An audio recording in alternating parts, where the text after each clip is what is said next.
Hi, I'm Katharine Zaleski. I'm co-founder, president of PowerToFly. You're joining me from my work cabin out here on Long Island, and all the sticky notes behind me are one of my productivity tools around organizing. So today I get to talk to you about productive time management. Very exciting. So starting off with my hacks. What is your best time management hack? Great question. So my best time management hack is I get up early before my kids, usually around 5:30 in the morning. It's the time when I can think the most clearly, and I start planning out my day. I don't plan out my day with a list of to-do items because that never works. What I do is I write down the outcomes I want for the day, the top three outcomes. I try to break it up between work, family, and health.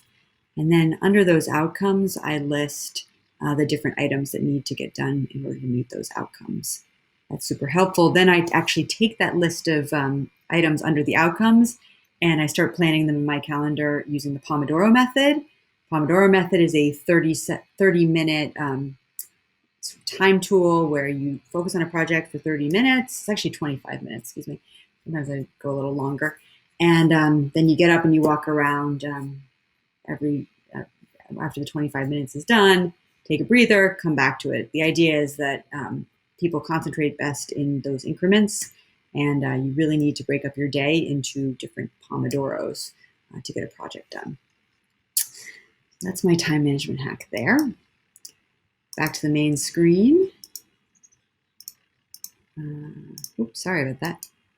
This is a really fun tool that I'm learning. Daily work.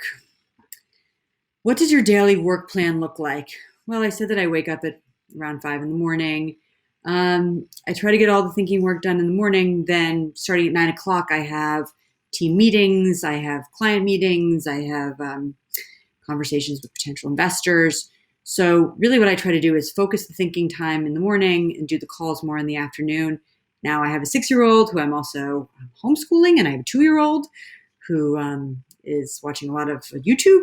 So in the morning, I try to be in a place where I can monitor the 6-year-old's classroom activities because she can't read yet. So I have to change around the Zoom conferencing for her.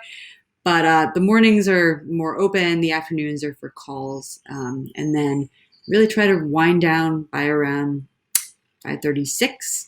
I try to turn the phone off around 8, have a bath, really clear my head. And so then I can be up early the next morning. That's my work plan. Meals. How do you fit in lunch and other breaks while working at home?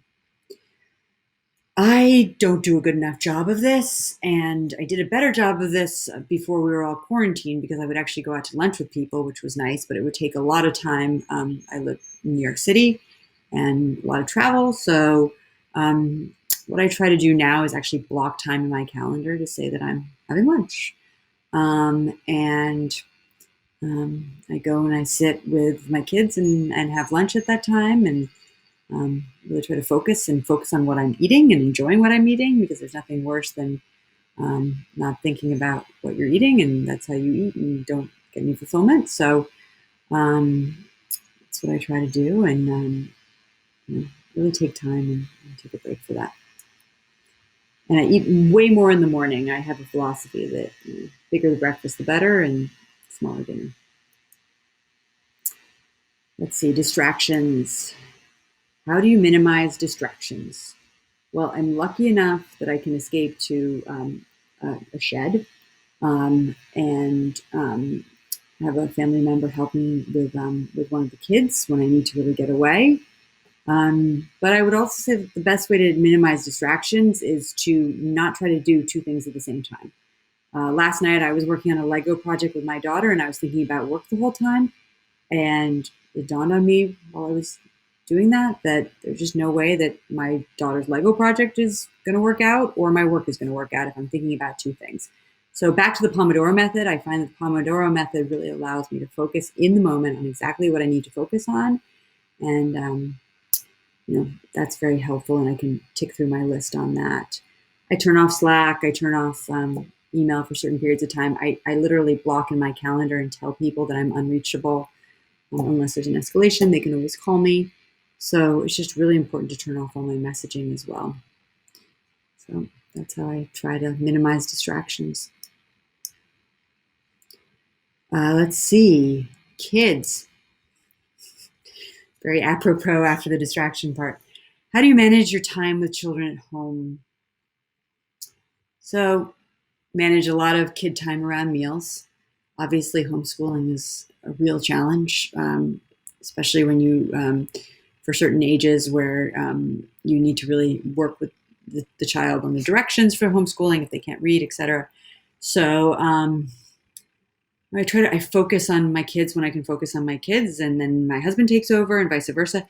My husband and I actually sit down around 8:45 every morning, and we dial in my mother-in-law, who's not with us, and we go over my daughter's schedule for the day. And my mother-in-law is now doing distance learning with my daughter, where through an iPad, she will read her a story and they'll paint a picture together, or they'll work on, even some sentences together that my daughter will show her. So there are definitely ways to loop in other adults in your life if you can, who are not here with you. We've been successfully doing that for the last 3 weeks, and it's just been a total game changer. It's given me another 2 hours back in my day. So thank you, Grandma Jessica.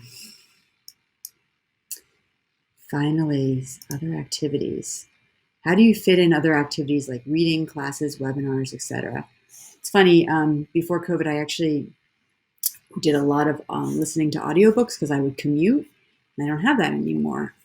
So my reading has gone down, which is a little sad for me. I read an actual book at night. I'm reading The Vial and the something or other, Valor, about Churchill, which is actually really emboldening right now at night. And then I'll listen to audiobooks like Eckhart Tolle or business books from Harvard Business Review and when I'm sometimes like in the bath or when I'm trying to be on a stationary bike, just to get the time in.